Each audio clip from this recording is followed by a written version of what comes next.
Welcome to this week's episode of Global News Review. Just realized that my sound may not be very good. Let me fix it. Hold on. Okay, we should be good now. Hi everyone, welcome to this sixth episode of Global News Review. My name is Ola, and on this channel, I talk about personal finance, investing, and the economy. And in this episode or this Saturday sessions, we basically analyze global African and Nigerian news and how it affects your pocket. So if that's your vibe, I welcome you to subscribe to my channel and hit the notification button so you don't miss out on us. So the first thing we're going to talk about is the global news. On the global scene, Warner Brothers Discovery is splitting up. So what's the backstory? So there was a few years ago, we talked about the merger, right? And we're trying to create that big company that will penetrate the market, blah, blah, blah. But after much ado, we've come back to this point where they are splitting into streaming and studios and then global networks. So basically, they are splitting all their video on demand type product, their streaming and the studios into one business, and then the traditional businesses, regular businesses, they're splitting them up, they're separating them, right? Now, what's the idea? They are trying to now every time companies are do this kind of split is that they want each of those companies to blossom out on their own. That's the general idea. The idea is that sometimes when companies become so big, it's less efficient. So splitting it brings out more of that efficiency, right? Now, what is the major reason for this split? There's something called cord cutting. Cord cutting is just a general trend that you and I are no longer paying for cable tea like we used to. Like if you remember those dishes that people used to have and all that, a lot of people, I personally, I have not paid for any of those subscriptions, any of those dish subscriptions in years. Literally, my son is 8 and he has never seen DSTV, right? Like, because we just stream internet, we have fiber and we just stream. So that cord cutting has created a massive change in what we know as structured media right now and the things that are making money. So for them, there's been a lot of and it's a global trend really. There's been a lot of cord cutting and people are moving towards streaming, and they're like, okay, so if people are canceling their cable TV subscriptions, we need to change how we run those in quote unquote traditional media services, right? We need to separate the things that are for the future and for the things that are running right now, and we'll see how we can manage it. Now, one of the things that will be a benefit is like there'll be clearer focus. The people that are going for traditional cable will focus on it and how to optimize. The people that are going for streaming will focus on it. Everybody face your front. That's one. The next thing is cleaner books, they say. So for the streaming, so they have like a boarding debt obligation, right? But they are moving that debt obligation to the cable side of things. And so the streaming side of things would have a cleaner book, right? But for me, my caveat here as an investor is that sometimes this could just be the escaping, like separating what is killing us from what has life. And there's a chance that after a while, this cable part that has the debt, will end up fizzling out. There's that chance. There is that chance because if for example you were going to tell me which one to invest now, obviously invest in streaming because that's the future, that's the trend, that's where we are, right? And so when you now put all the debt on the books of the traditional, then question and that traditional cable is not necessarily growing, then the question is, what's your plan? Like, what are you really trying to achieve here, right? And this is me calling it out as an investor, an experienced investor, right? Now, on the back of that, the bondholders were not happy, but the stock investors were happy. At least in the short term, they responded by buying the stock of the company, right? Now, what are the risks really? Debt is still an issue. That debt obligation that is putting on something that's already shaky is quite dicey, especially for the people that have already bought that bond or bought that debt obligation. It's like, okay, so what's going to happen here? If you are saying that this company that is struggling is going to pay me back, how? You understand? Now, old TV is shrinking. There's lots of competition, even the space that they are going into, right? Which is like streaming and stuff. Netflix has gone far, Apple TV is on the way, Prime Video is, so there's a lot of competition in that space. And then there's now a drive for less screen time. Do you get? And what we don't realize that those campaigns, over as they keep thriving, you would find that the trend would actually align with the campaigns. It's actually a thing. It's actually a thing. So, I mean, what does it mean for you as an investor? I mean, if you're an investor in that particular stock, it is a wait and see approach. They're going to split it up. The question is how, most likely, logically, investors will have stakes in both, right? That's the logical thing to do. Investors will have, if you're an investor, you would have stakes in space, because I mean, you own the original thing, right? So it's a watch and see. The bets are more in favor of the streaming because it's the future, but you never really know, because innovation is the thing, right? You just never know. So let's see how it goes. Let's keep an eye on it. I know. Now going on to African news. And if you're listening, please say hi.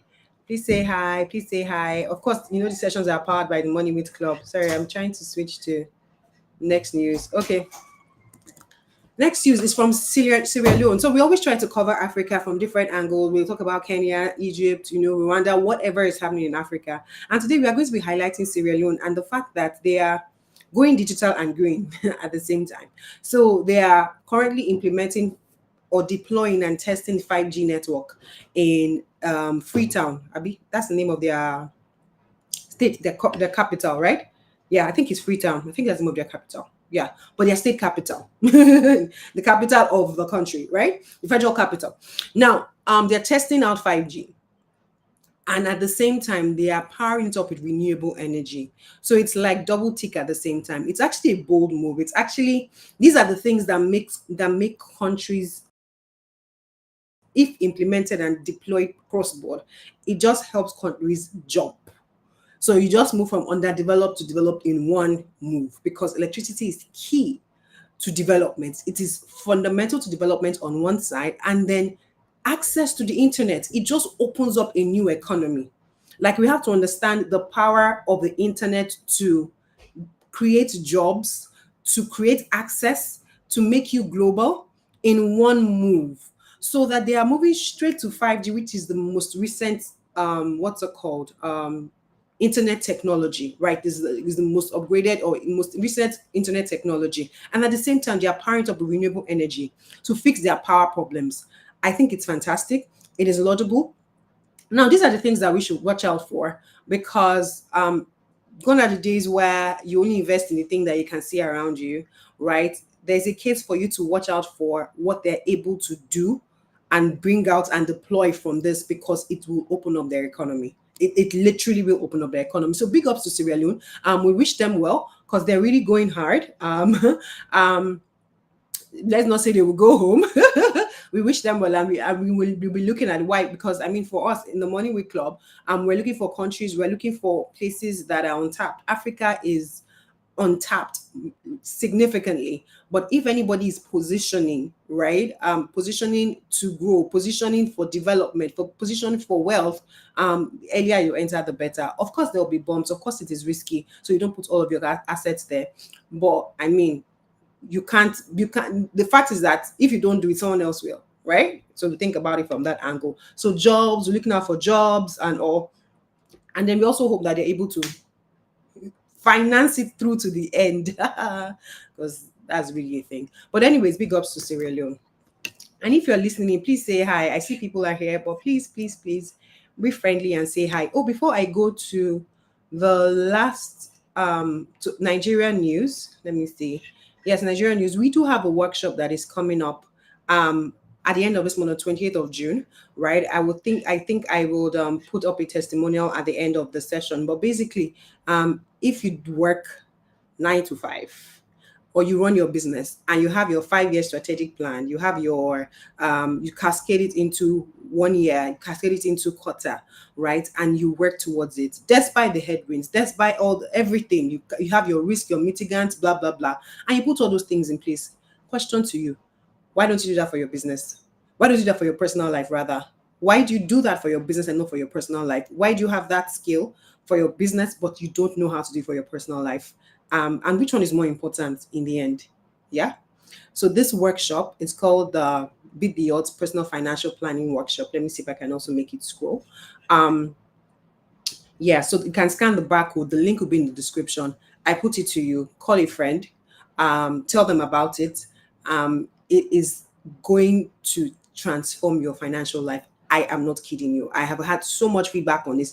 Feedback has been amazing. So if you really know that you need to put your finances in order, you need to have clarity. You know that you are just winging it. Finances are too critical for you to just wing. So I welcome you to sign up for the BDODS workshop.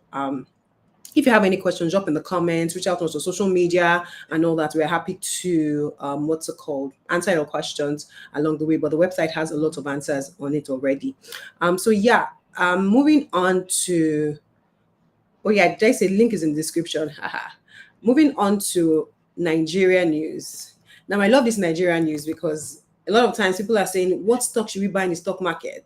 What's happening in Nigerian stock market? But guess what? A lot is happening. Oh. Hey, hey. A lot is happening. Oh. That story for another. I think I need to even just do like maybe a live session just discussing stocks in the market. I will probably do that one of these days. Just a live session discussing different stocks and just letting people be aware of what is happening in the Nigerian stock market and even in the US stock market. As much as there's so much noise, but things are happening. People are quietly growing, quietly, steadily growing. So now, what is this news about? Dangote has notified the exchange that they want to list their petrochemical business. Now, remember I talked about discovery and the splitting and what it does, how it opens up, it helps, it almost like unlocks untapped value in each of those businesses. So Dangote, the only Nigerian that exists, the one that your parents will tell you, your classmate, does he have two heads? Does he have two heads? Yeah, he's at it again. And now it is petrochemicals. Now, if you don't know Nigeria, we can, like, my mom studied chemistry, and she says that apart from fuel and all these things that we're struggling about, that in the process of cracking, the amount of petrochemicals that we can develop out of that process, that it can fund the whole nation, like literally fund the whole nation. And that's an untapped asset. So Mr. Dangote, I repeat, the only Nigerian that exists, is about to list his petrochemical business. Guys, I think that is something we should jump on. Why? Because he has shown track record. He has shown track record of delivering and delivering at standard, right? And the fact is this, right? Petrochemical, anything that we do in Nigeria, if you don't realize, like, as long as it is done well, like, it opens up. Why? Because there's always markets. First thing is, okay, let me even break it down.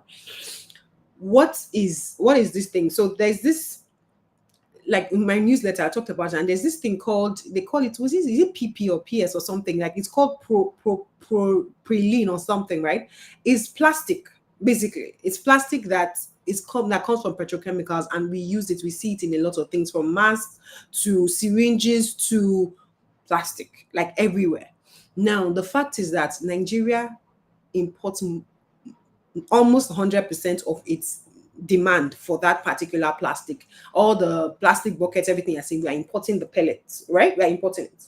And Mr. Dangote is saying that you don't need to import, you don't need to be exposed to exchange rates. Let me make it for you, right? Let me get it to you, yeah, locally, because I'm getting crude in naira, yeah. So let's do it. And then the capacity I have is more than your local demand, so I'm still gonna export my thing, right? So for you as the investor, let's switch it. So the information out there is that, okay, the capacity is 900,000 of these. Let me look at it first of all, so I don't misquote, right? Let me give you exact numbers. So like they have they have like 3 times the capacity of our local demand. Let me put it that way. They have over 3 times the capacity of our local demand, right? Such that after they sell to the local demand in naira, remember they got their crude in naira, they will now sell the balance abroad. And what will they get? Exchange rate. So you see, when we say that there are some stocks that are hedged against devaluation, why? Because as long as he continues to get his crude in naira and he continues to meet local demand and then sells the excess abroad, he will be making foreign currency and the valuation of the company will grow as long as dollar remains stable or positive. Or in this case, when I say dollar remains stable, I mean if dollar stays at 1516 in Nigeria, he's fine. If dollar goes to 2000, when he converts that dollar that he exported, he got exchange for export, his profits will go up. Do you understand? For the investor, I don't know the timing of this listing, but I tell you that um it's one of those things that you should just buy and forget about. Like you don't be tracking, don't be saying what's all this going up and down. Nah. Even for the country, these are the things that it's almost like backward integration. These are the things that will end up, okay, we no longer import this particular thing. So there's no pressure on FX for these things, right? So just think about it from that aspect and understand that it is amazing. Now, the second news, and nobody's saying hi to me today, please now. The second news out of Nigeria, you people, they say CBEX is up and running again. Now, if you enter and you hang, you're on your own. In fact, I saw one. There's a company that SEC gave a disclaimer on a couple of months ago, and then there's one particular billboard that I see with that face on it. Right, there's a face of the product of the I would like call it a product or the entity, right? And then I saw the person's picture again on another billboard with a different name. People, you have to be aware. Like before you go risky, start with the boring ones. Hi, Iola. Thank you so much. Thank you so much for saying hi. But we have to be aware. We have to be aware, and you can't make money and donate it to people. Like I don't understand, guys. This rush for doubling money. I don't know. See, and is the SEC that is announcing that guys CBEX is running again, meaning that what does that mean? People have given them money. And the gist I heard was that they said drop this amount and then you will get your money out. And so people are dropping that amount. I'm like, how? Well, I understand the sentiment of let me put it in so I can get my money and get my own money out quickly, but it's gonna hang. I put it to you, it's gonna hang. It's gonna hang. Maybe there's someone with bad head. Once the person just dropped their money, it will hang. But guys, there are other things you can do. And literally, I think I would have that live session just to discuss stuff and we'll just banter around the stock market and the moves that have been made even in this year. So that this CBEX that you are doing, that it doesn't make sense. It doesn't make sense. And that's the easiest way to say it doesn't make sense. So I just want to thank everyone. I don't even know if I can do the testimonial anymore because time has gone. But check our page, right? You're welcome to join the session, sign up for the workshop. You would come back to tell me thank you. I give you my word on it. On this note, I just want to remind that you can't outsource your health and your finances. You always have to engage. So sign up for the money with join the money with club if you want to, or join our wait list because we're not live right now. Join our wait list. Financial planning workshop, sign up to our newsletter, just educate yourself. That's the